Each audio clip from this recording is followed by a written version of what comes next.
The introduction, the title page of the Book of Mormon, the purpose is convincing that Jesus is the eternal God. Yes, correct. Yeah. All right. We have to remember that, right, Jesus he's not just our older brother. Mm-hmm. He's our God. Yeah. He's Jehovah. Mm. And he is to be revered and worshipped as such. Yeah, correct. It's not to mean we don't pray to the Father through him and through his name. Mm-hmm. He is the sole inheritor of all that the Father has. Correct. And in all practical purposes, he is the Father unto us in the sense that there is no other way to the Father except through him. Yep. They are one to us. They are one and the same. It's the same path. Yep. And any blessings, all blessings that the Father has for us is going to be through him. Yeah. They are one. As it pertains to our salvation and to us in any way, they're one. Well, and our progress is not just through Christ, it is also with Christ. Like he will always be there as our Savior, our Redeemer, and as the one who essentially paves the way forward for us. That will never change. He will always be the one laying the foundation for us wherever we progress to next. Like we will always follow in his footsteps. And that's essentially the father-son, father-daughter relationship. I mean, that's the way it's intended to be.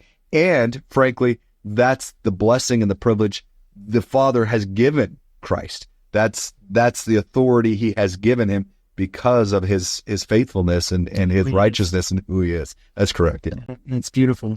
That's in Orson Pratt, right, in The Seer, he talks about the eternities and the celestial kingdom and exalted beings, and he makes the point that all exalted beings they make it to exaltation by virtue of redemption. Yeah. And it's a beautiful thing to ponder and consider that all exalted beings at that level, they all share in that joy, in that humility of being redeemed. Yeah. And they all have someone who redeemed them, who paid that price on their behalf. And it's a very, very beautiful, perhaps deep thing to consider. Yeah. But I just think it's an awesome thing to ponder about what that really means about the eternities and the nature of exalted beings, and how we're going to carry that with us. We're going to carry the atonement of Jesus with us forever.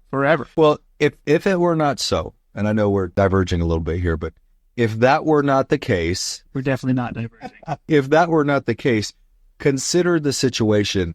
If you are redeemed and then you get to live and exist in a place and state of being where no one else is that way, everyone else was perfect in all they did. Where's the justice in that? Well, and where is the mercy cannot rob justice? Well, that's right. And you would not feel comfortable, adequate, accepted. You'd always feel lesser than, and that is not the case for anything that God seeks to give those who inherit eternal life. You will be on par with everyone else that is there, everyone else that has obtained that same degree of glory, right? And it's beautiful to consider that there will be so many things we'll have in common and so many things we'll have to rejoice about, but at the core of it, all will have that understanding intimately of what redemption is and how beautiful it is. Hit that like button, leave us a comment, subscribe to the channel. We really appreciate it.